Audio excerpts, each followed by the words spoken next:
Andy Warhol, the man who turned everything into art.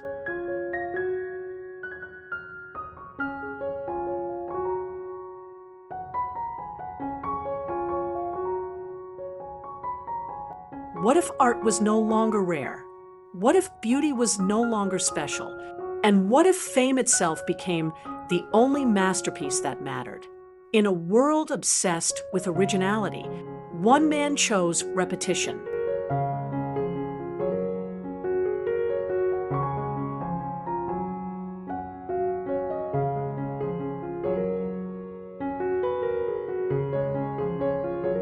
In a world chasing meaning, he chose surface, and in doing so, he changed art forever.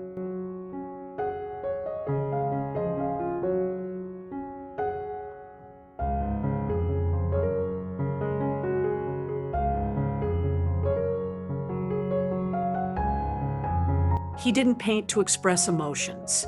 He painted to expose a society addicted to images.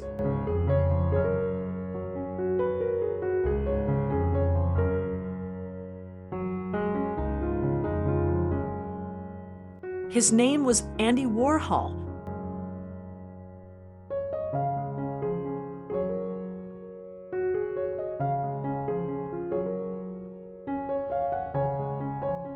The boy who came from silence.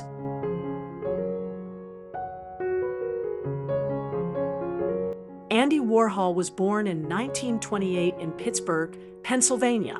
He was the child of Slovak immigrant parents, growing up in a modest home far from the world of fame, luxury, and art galleries.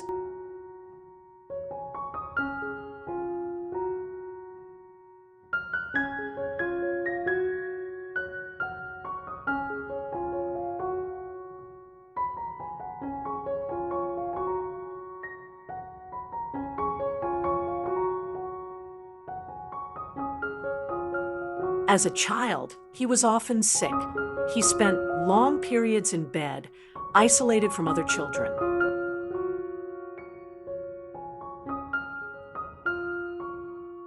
This forced isolation shaped something inside him, an intense attachment to images, magazines, and celebrity culture.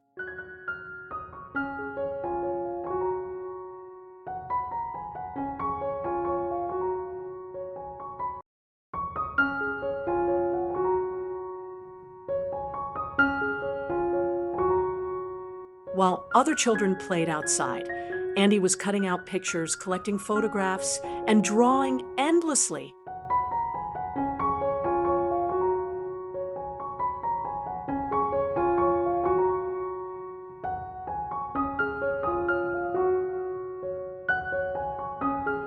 Even then, he was not interested in the world as it was, but in how it could be seen. He studied commercial art, not fine art, because even from the beginning, he understood something radical. Art and advertising were already becoming the same thing.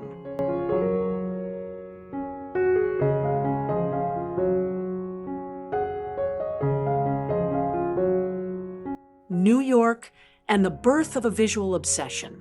In the 1950s, Warhol moved to New York City. The city was loud, fast, and endlessly visual. Magazines, billboards, advertisements, faces everywhere.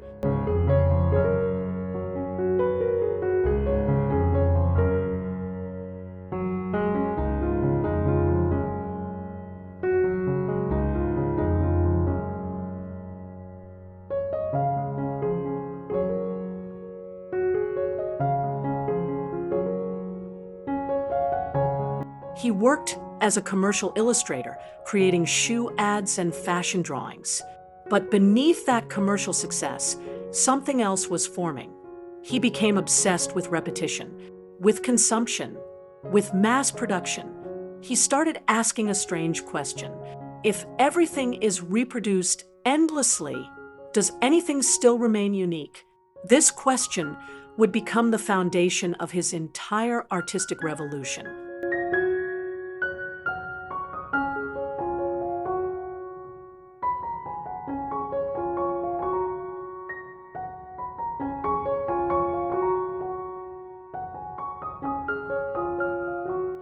explosion of pop art.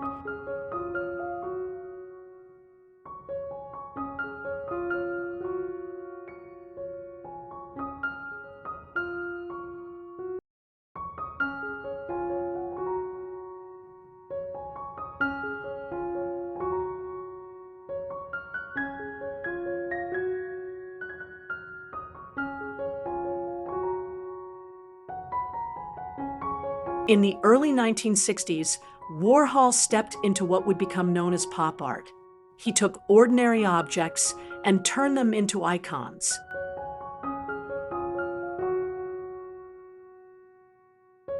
Coca-Cola bottles,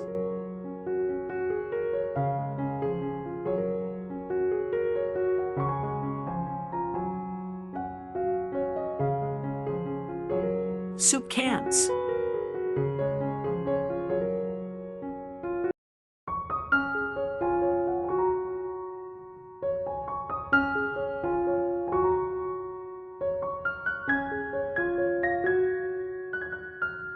comic strips, everyday consumer goods. He did not transform them into something higher. He kept them exactly as they were.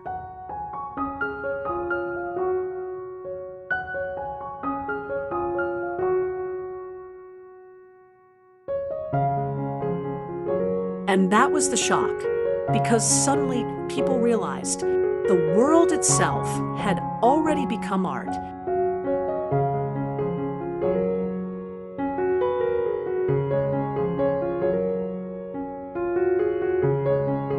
Warhol didn't invent beauty.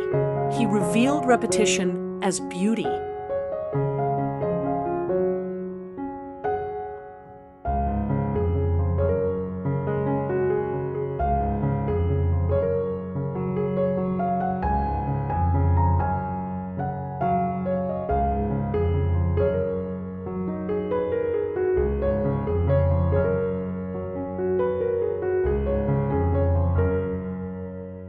Fame, Marilyn, and the cult of image.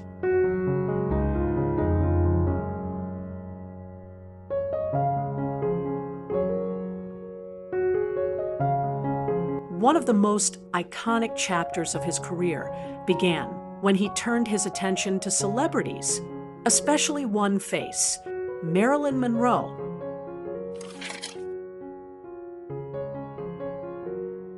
After her death, Warhol created a series of silkscreen portraits of Marilyn. Her face was repeated again and again.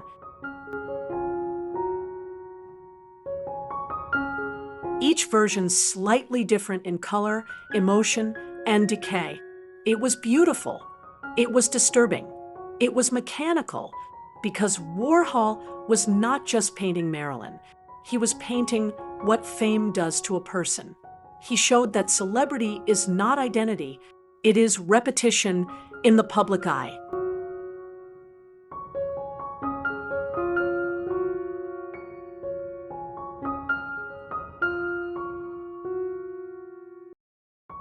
In Warhol's world, fame was no longer human. It was industrial.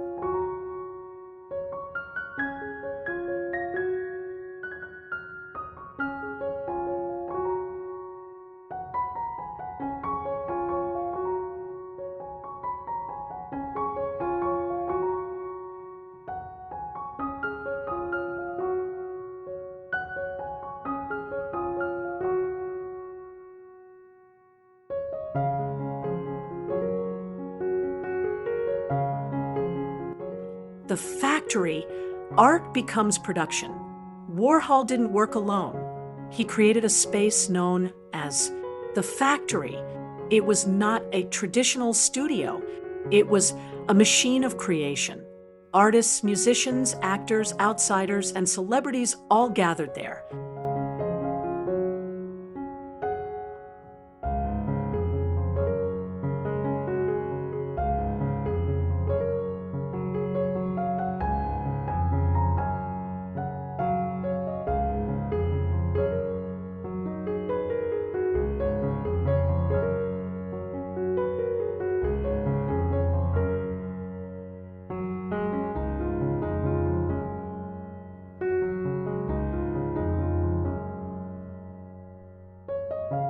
Silkscreens were produced like products.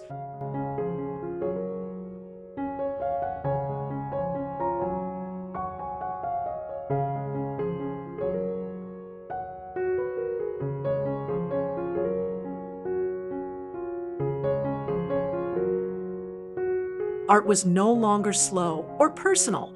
It was fast, collective, and mechanical. Even his process was intentional. He removed the hand of the artist.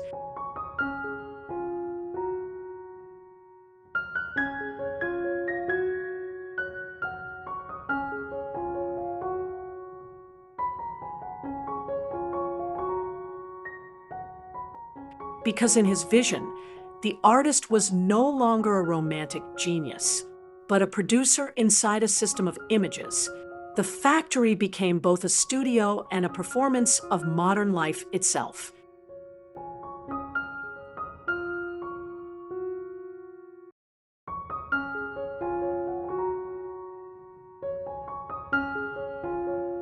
Fame, distance, and emotional silence. Despite being surrounded by people, Warhol remained emotionally distant. He spoke in short sentences. He observed more than he participated. He became a celebrity who studied celebrity, a man fascinated by fame, yet personally detached from it. This contradiction defined him. He was everywhere, yet emotionally unreachable. He turned himself into an artwork too, a blank surface projected onto by others.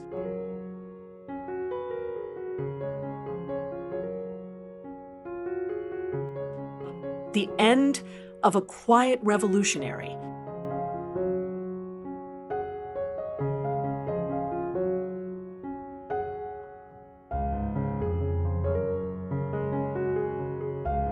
In 1987, Andy Warhol passed away unexpectedly after surgery complications.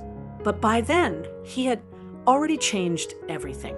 He proved that art can be commercial, repetition can be beauty, fame can be subject matter, and meaning can exist on the surface. His work did not just belong to galleries. It belonged to supermarkets, magazines, television, and modern culture itself. Andy Warhol taught the world something unsettling, that we don't just consume images, we live inside them. And maybe the most powerful idea he left behind is this: in the future, everyone will be world famous for 15 minutes.